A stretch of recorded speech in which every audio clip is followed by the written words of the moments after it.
Tama na po, boss. Tama na yan. Okay, salamat. Tama yan. Ayoko nang pagdamang boss dito. Hindi kasi ikaw, dami lang. Maraming salamat sa ating mga organizer, sa inyong lahat. Din, kaninang umaga, yung mga nagsalita before me, at yung inyong mga personal na pananaw at opinion, alam ko naman ay tugma sa aking opinion at aking nararamdaman. Ako ay tumungo dito upang makiisa sa inyo, ating minamahal na Filipino migrants at overseas Filipino workers, upang makiisa sa ating panawagan, bring home Tatay Digong now. Bring home Tatay Digong alive. Yes! Ako'y nakikiisa sa pamilya Duterte kay Vice President, ang ating susunod na Pangulo, ang susunod na Pangulo ng Republika ng Pilipinas, si Vice President Inday Sara Duterte. Kay Congressman Pulong Duterte, kay Mayor Baste Duterte, sa buong pamilya Duterte, kay Ma'am Elizabeth. Ako ay tumungo rito upang magpahatid ng aking unconditional support upang sa ating panawagan tayo'y mapakinggan, pauwiin na si Tatay Digong. Mahigit 100 araw na siyang nakapiit. Maaari niyo bang ikulong ang isang tao na wala mang kahit anong kaso? Maaari mo bang arestuhin ang kapwa mo Pilipino at ilagak sa ibang bayan nang wala ka man lang warrant of arrest? Kami ay tumungo dito upang sana ay makuhaan ninyo ng inspirasyon, sapagkat sa Pilipinas, kayo, mga minamahal nating kababayan, ang aming motibasyon.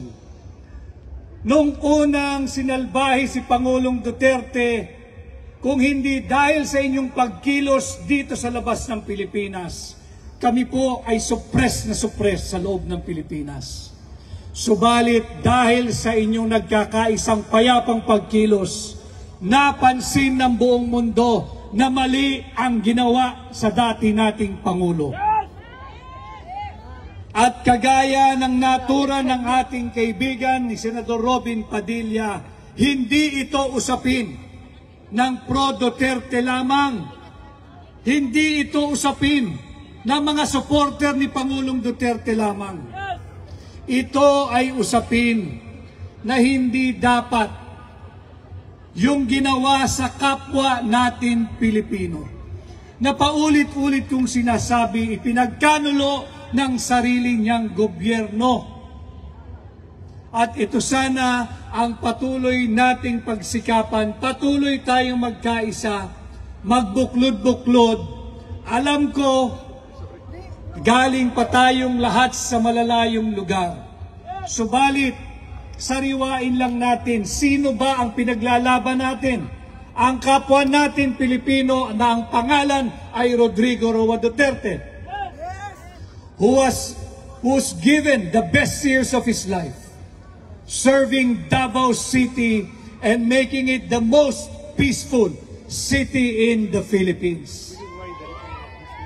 Yung taong piniit nila ngayon dyan sa ICC, dati nating Pangulo, nagmalasakit sa bawat Pilipino upang pati ang ating mga anak ay payapang makapaglakad sa ating mga lansangan nang hindi minomolestya ng mga drug addict, drug dealer at masasamang loob.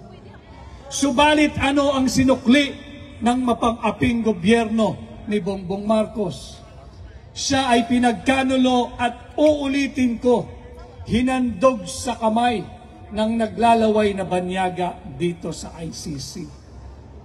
Kaya sana ang aming pakikisa sa inyo ay makuhaan din ninyo ng dagdag na inspiration at motivation na huwag tayong tumigil hanggat hindi natin naiuwi sa lalong madaling panahon, hanggat hindi natin naiuwi ng buhay ang ating pinakamamahal na Tatay Digong. Yes. Muli ho, tanggapin ninyo ang aking paggalang, pagkilala, respeto at pakikisa sa inyong lahat.